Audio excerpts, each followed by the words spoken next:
안녕하세요. 영화 미포맥스 이마람 특파원입니다.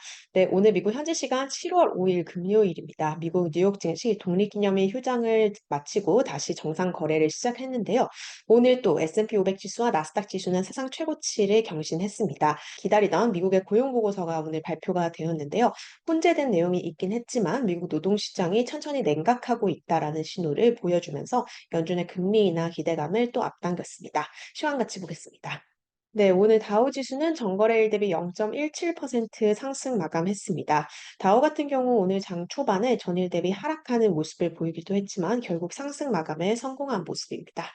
S&P 500 지수 오늘 또다시 사상 최고가를 찍었는데요. S&P 500 지수는 전거래일 대비 0.5% 이상 오르면서 5,567선에서 종가 형성했습니다. 네, 나스닥 지수도 오늘 사상 최고치를 경신을 했고요. 상승 마감했습니다. 전거래일 대비 0.9% 정도 오르면서 3대 지수 중에서 가장 큰 폭으로 올랐습니다. 네, 오늘 미국 채권 금리가 큰 폭으로 하락을 했습니다. 미 10년물 채권 금리 전일 대비 6bp 정도 내린 4.27% 나타내고 있고요. 네, 달러화도 큰 폭의 약세 나타냈습니다. 지금 달러 지수가 104.8을 나타내면서 달러 지수는 105선을 하향 이탈한 상태입니다. 네, S&P 500 지수, 나스닥 지수 오늘 또 사상 최고치를 경신을 했는데요. 장중가로도 역대 가장 높은 수준으로 올랐고요. 장 마감 종가도 역시 사상 최고가를 다시 썼습니다. 네, S&P 500 지수 같은 경우는 올해 들어서 34번째로 역대 최고 종가를 또다시 경신했습니다. 네, 오늘 시장을 크게 끌어올린 주인공이라고 할 수 있죠. 미국의 6월 비농업 고용 보고서가 발표가 됐습니다. 지금 6월 비농업 부문 고용 헤드라인 숫자는 20만 6천 명이 나왔습니다.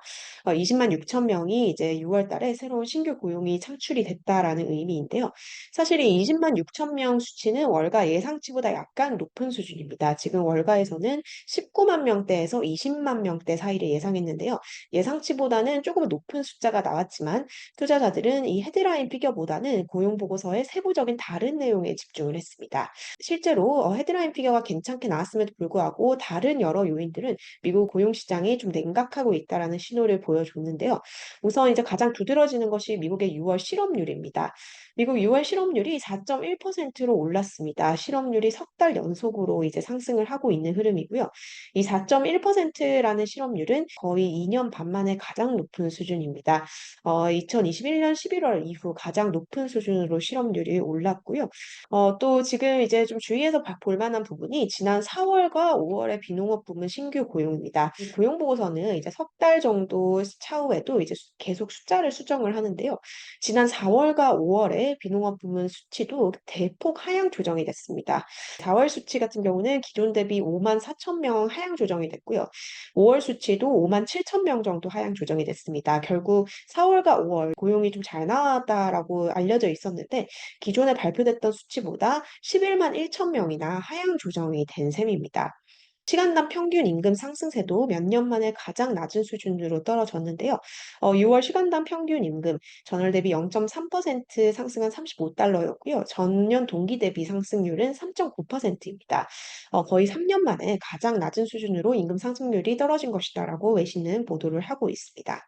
이번 6월 고용보고서 내용을 봐도 이제 약간 의심스러운 부분이 많이 있습니다. 네, 우선 이제 섹터별로 갔을 때 가장 좀 두드러지는 것이 정부 측의 고용 증가세입니다. 네, 미국 정부 측의 고용이 지난 6월에 7만 명이나 늘면서 개별 섹터로는 가장 일자리가 많이 늘어난 이제 섹터로 지금 집계가 되고 있는데요. 네, 이 정부 고용 섹터는 최근에 좀 높게 발표가 됐다가 차후에 좀 수정이 되는 이런 추세를 많이 보이고 있습니다. 다시 말해서 좀 정부 측의 고용이 좀 신빙성이 떨어진다라는 분석이 나오고 있고요. 또 고용 지표가 너무 안 나올까 봐 정부 측에서 고용을 늘린 거 아니냐라는 이런 통계 조작 의혹까지 나오고 있습니다. 지난 6월에 이제 섹터별로 가장 두드러졌던 고용 증가세 부분이 고용이었기 때문에 이런 의구심이 시장에서 더욱 좀 증폭을 한 것으로 보이고요.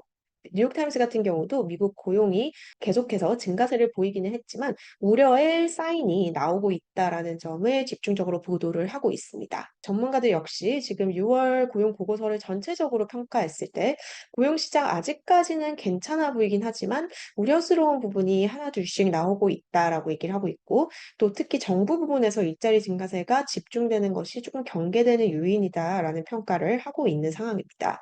뿐만 아니라 지금 실업률이 많이 올랐습니다. 올랐습니다. 실업률이 4.1%로 오른 점을 두고 지금 일부 전문가들은 미국 경기 침체 가능성을 우려하는 목소리를 내고 있는데요.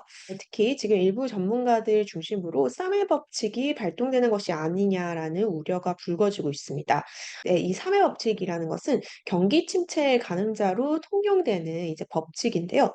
최근 실업률의 3개월 이동 평균치가 앞선 12개월의 저점보다 0.5% 이상 높으면 경기 침체에 접어든 것으로 판단하는 이제 중요한 경기 침체의 가늠자입니다. 오늘 발표된 실업률을 기반으로 해서 집계가 된 세인트루이스 연방준비은행의 인디케이터를 봤을 때 지난 6월 기준으로 이 사물 법칙 인디케이터가 0.43%포인트로 계산이 됐습니다. 기준선이 0.5인데요. 0.5를 넘어가면 이제 경기 침체의 가늠자로 불리는데 지금 이미 0.43%라는 의미입니다. 또 주목할 점이 이 3회 법칙에 따른 이 퍼센테이지가 0.5%를 넘어가면 이미 경기 침체가 시작됐다라는 의미로 해석될 수 있습니다. 그렇기 때문에 0.5가 딱 됐을 때 지금부터 경기 침체가 아니라 0.5%가 되지 않더라도 이미 경기 침체에 접어들었을 수 있다라는 의미인데요. 실제로 이전 경기 침체 시기를 돌아봤을 때 경기 침체에 막 진입했을 때는 이 인디케이터가 거의 0.5%포인트를 밑돌았습니다. 그렇기 때문에 지금 0.43%라고 해서 좀 안심할 수는 없다라는 의미로 보이고요. 이제 이후에 알게 되겠지만 미국 경제가 이미 경기 침체에 진입했을 수도 있다라는 점이 오늘 지표를 통해서 좀 확인할 수 있는 부분입니다. 침체 가능성 상당히 우려스러운데요. 뉴욕 증시는 오늘 아랑곳하지 않고 고점을 또다시 찍었습니다. 결국 이 비농업 부문 고용 지표가 9월 금리 인하의 가능성을 더욱 높여줬기 때문인데요. 지금 월스트리트 저널 오늘 비농업 고용 보고서가 9월 인하 케이스를 더 힘을 실어주고 있다라고 보도를 하고 있습니다. 실제로 지금 금융시장에서 9월 인하 가능성이 70% 육박하고 있고요. 장중에는 70%를 상회했습니다. 일주일 전까지만 해도 9월 인하 가능성이 57%였대요. 상당히 큰 폭으로 올라간 모습입니다. 네, 오늘 미국뿐만 아니라 캐나다에서도 고용 지표가 발표됐는데요. 미국과 상당히 비슷한 그림이 그려졌습니다. 캐나다의 6월 실업률이 6.4%로 올랐다라고 하는데요. 전월 대비 0.2%포인트 상승을 했고, 2022년 1월 이후 최고치를 기록을 했다라고 합니다. 캐나다의 상황은 미국보다도 더 안 좋은 것으로 보이는데요. 캐나다의 6월 고용이 전월 대비 1,400명 줄어들었다라고 합니다. 캐나다 고용이 이렇게 줄어든 것이 지난 3월 이후 석 달 만에 처음 있는 일이라고 하고요.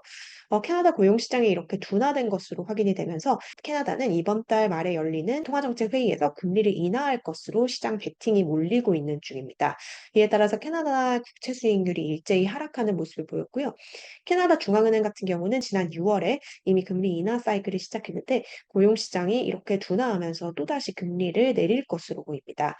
오늘 미국과 캐나다의 고용 지표는 글로벌 고용 시장 그리고 노동 시장에 약간의 균열이 가고 있음을 시사하는 그런 지표였습니다. 네, 오늘 메타의 주가가 굉장히 많이 올랐습니다. 이외 구글 그리고 알파벳, 마이크로소프트 모두 상승을 하는 모습을 보였고요.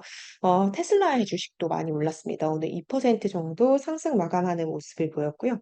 네, 오늘 애플과 구글의 주가도 사상 최고가를 또다시 경신을 했다라고 합니다. 특히 메타 같은 경우는 올해 이제 주식 액면 분할을 할 수 있다라는 기대감이 증폭하고 있습니다. 네, 테슬라 같은 경우 오늘 2%대 주가가 상승을 했는데요. 테슬라 주가 오늘까지 8거래일 연속 상승을 하면서 올해 YTD 수익률이 처음으로 플러스로 전환을 하게 됐습니다. 지난 8거래일 동안 테슬라 주가가 37% 이상 급등을 했고요. 특히 이제 오늘을 제외한 지난 3일까지 3거래일 동안 좀 큰 폭의 상승세를 보였습니다. 지금 테슬라의 시가총액 같은 경우에도 최근 3일 동안 2천억 달러 이상 늘어난 상태이고요. 또 테슬라의 주가 레벨이 250달러를 넘어선 것도 작년 말 이후 6개월 만에 처음이라고 합니다. 테슬라 같은 경우는 2분기 인도량 잘 나온 것이 지금 좀 주가를 끌어올리고 있고요. 돌아오는 23일 날 2분기 실적 발표도 됩니다. 이런 기대감이 종합적으로 반영이 되고 있다라고 해석됩니다. 네, 반면 엔비디아 주식은 오늘 2%가량 밀리면서 M7 중에 가장 부진한 흐름을 보였는데요. 엔비디아는 오늘 월가에서 투자 등급 강등을 하나 받았습니다. 굉장히 이례적인 강등 소식이라고 볼 수 있을 것 같은데요. 지금 대부분 월가 투자 기관들이 엔비디아에 대해서 매수 혹은 강력 매수 의견을 보유를 하고 있습니다. 엔비디아 커버하는 회사 41개 중에 단 3곳을 뺀 38곳은 모두 매수 아니면 강력 매수를 주장을 하고 있는데요. 네, 오늘 뉴스트리트 리서치라는 곳에서 곳에서 엔비디아에 대한 투자 의견을 기존 매수에서 중립으로 강등을 시켰습니다. 엔비디아 밸류에이션이 너무 높다라고 지적을 했고요. 엔비디아 주식 $135 이상으로는 오르기 어렵다라고 봤습니다.